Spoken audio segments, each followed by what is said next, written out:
Creating special effects with AI video has never been easier. In today's video, we're going to take a look at how to create this morphing transition. We're going to cover two different techniques but yield similar results. Now enough with the babbling, let's get started. So the first technique is sort of like start and end frame without using start and end frame, if that makes any sense. So you have to generate an image to create a video. It could be a trained character. It could be a totally new one that you just make up on the spot. So here's my starting image. And if you want to do something similar, you want to make sure that you have a full body shot. Once you have an image that you want to work with, you want to create a video. So you can go directly to image to video here, or you can access it from the left panel. Since I'm here, I'm going to use the icon. For this example, I used Kling 2.0. You can use Kling 1.6. By the way, we just released Pixverse, I think sometime last week. It also does 1080p video, and I used it for some of the examples,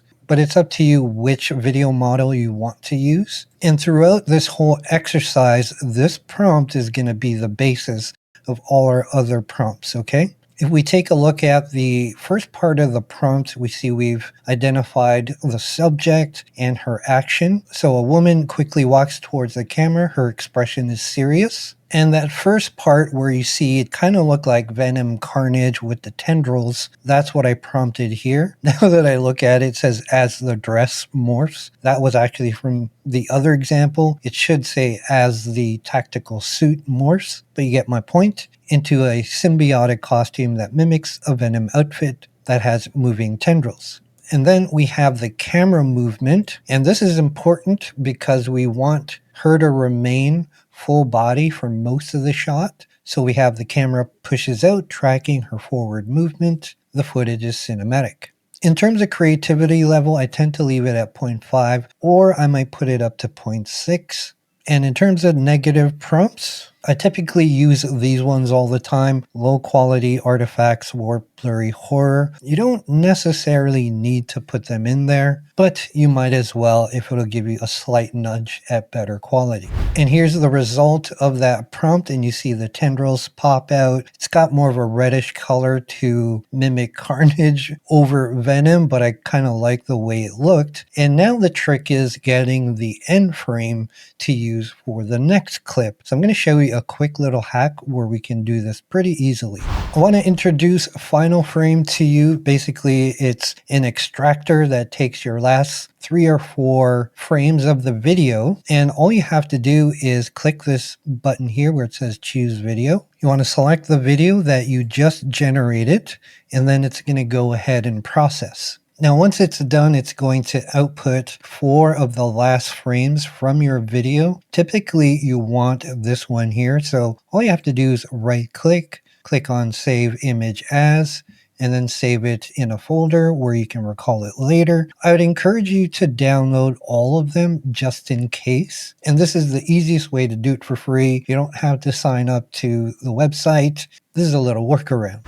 So once that's done, you take that frame and bring it into here, and then we just rinse and repeat the same process. So I'm going to drag and drop the frame in here. Now, in terms of the prompt, as I said, the main stuff you want to leave alone, and you just want to change the effect. So in this case, I put morphs into Marvel's Captain Marvel. Now for this example, I changed it to Pixverse because it honored the costume a lot more than it did with Kling. And then another thing you want to consider is how that effect is being done. I found morph works better for these type of transition effects, but you can also use turns into. So you really want to think of different ways to describe the effect that you want. The one downside about Pixverse, though, the walking movement was in slow motion all the time, even though I prompted for her to be walking quickly, but it was the most accurate compared to even Kling 2.0. But in terms of the slow motion, don't worry, I'm going to show you in post-production how we can change that. So once again, we will take that video clip, bring it into Final Frame, get the end frame,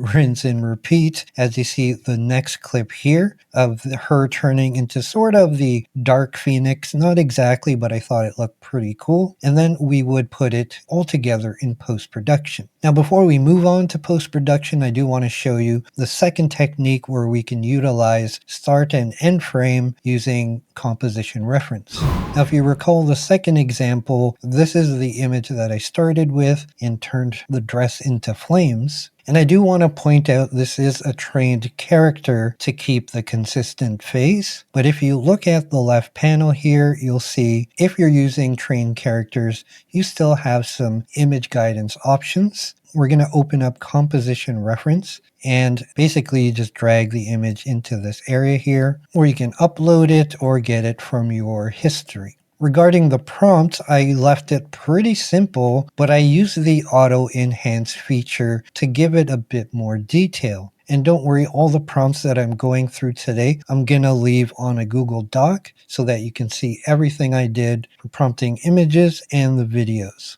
And after the prompt enhancement, you see we have sort of a novel here, but it definitely gave it a nice feel and vibe for what I was looking for. But the key here was putting the effect very close to the front of your prompt. It carries more weight.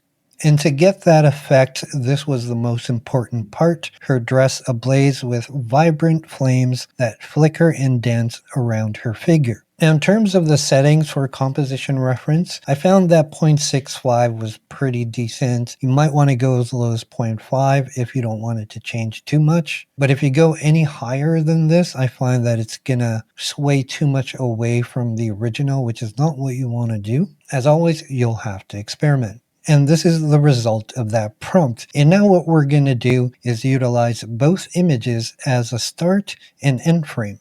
So let's shimmy over to videos. And for whatever reason, I tried both Kling and Pixverse. And for this style of transformation, Pixverse actually worked better for me. And as I alluded to earlier, you can go up to 1080p, but only at 5 seconds. If you want to go 8 seconds, you'll have to go down to 720, which is more than enough for this style of video. And the way start and end frame works is very simple. You input your starting image, and then you're going to see right here, start frame. And then we want to import the end frame. So if we click on this, you see now that's empty. I'm just going to drag and drop the image of the flame dress, and this will reverse it if you want to. But now we have our start and end frame. So the prompt would be the same thing. Woman walking down the street in a purple dress that turns into fire. And here's the generated video using start and end frame. And as I mentioned before, you see that it's a bit more slower, but we can fix that in post. But we're going to use the same technique. We're going to use final frame to extract the end frame from this video. So now we're taking the end frame of the fire dress, bringing it into composition reference, and then I'm going to adjust my prompt for this fire dress to turn into ice and snow, which gave me this result. And one of the things that I want to point out why this is very useful, you have more control of what that transformation is going to look like. When you're prompting it without an end frame, depending on the model you use, the results may be lackluster. Perhaps the model's lacking in terms of the data set where it doesn't understand the effect that you want. So I found doing it this way, I can generate an image that looks exactly what I envision in my head. The only downside is that you'll get a different background. So there's kind of this weird morphing transition that actually makes a cool effect, but you lose that consistency at the same time. So once again, I would put now the fire dress as the start frame and the ice crystal dress here as the end frame, put my prompt in and generate the video. Now, if you watch the background, you're going to see that morphing effect that I told you about, where the two images transition into each other. It could look really cool if it's done properly. And that little kind of feathery thing that popped out, that was kind of a happy accident, and I decided to go with this one. But I like how it transitions from the fire to the ice dress. All that's left to do is to put them together in post. I'm going to use CapCut as an example, but this applies to DaVinci Resolve, Filmora, basically any video editor that you choose. And if you're familiar with editing video, this should be a breeze for you.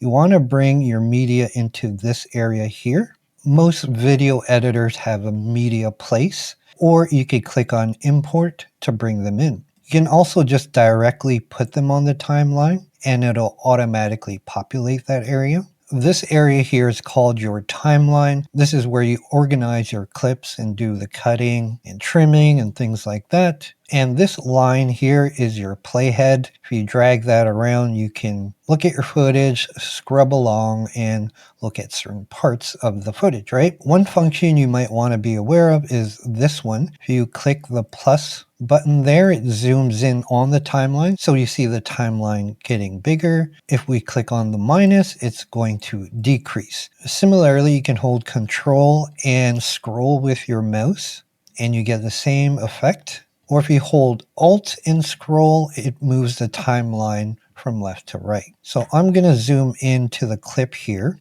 Now watch the footage as I scrub the timeline. You see that there's a slight width deformation on the second clip. I'm going to do it slowly. You see there. First clip, second clip. So it does line up well. It's just something happened in the generation of the second video. It made it just a tad wider. So how we can remedy that is if we click on the first clip, we want to make the first clip a little wide. And we go to the last frame here. You'll notice the handles around the frame. That means it's selected. And then on the right here under Video Basic, we have Transform. You want to disable Uniform Scale. And that will enable us to scale the width and height separately. So if we scale the width to 102, 103, I would say, we just have to see as we scroll between them, there we go. So 102 seemed to be the trick where it matches up now. So if we were to play this, you would see the transition happen really smoothly. Let's look at it bigger. So the transition is smooth, but now she's walking too slow. So what we can do, again, at the top right, you'll see the speed option. And here we can increase the speed. I would think it's like 2 times speed. Let's see if that matches up. Maybe just a bit faster. So it looks like 2.75 matches up pretty well. Now, if you happen to be a DaVinci Resolve user, we can easily remedy that with a transition called Smooth Cut. That's what I use to make it look seamless. So let's take a look. Yeah, pretty seamless. So that's the morph transition effect, as I like to call it. And for those of you that have stuck around to the end, I appreciate it. And if you haven't checked out this video on how to use chat to edit or the latest video features at OpenArt, make sure you check out these videos. Until the next video, my friends, happy creating.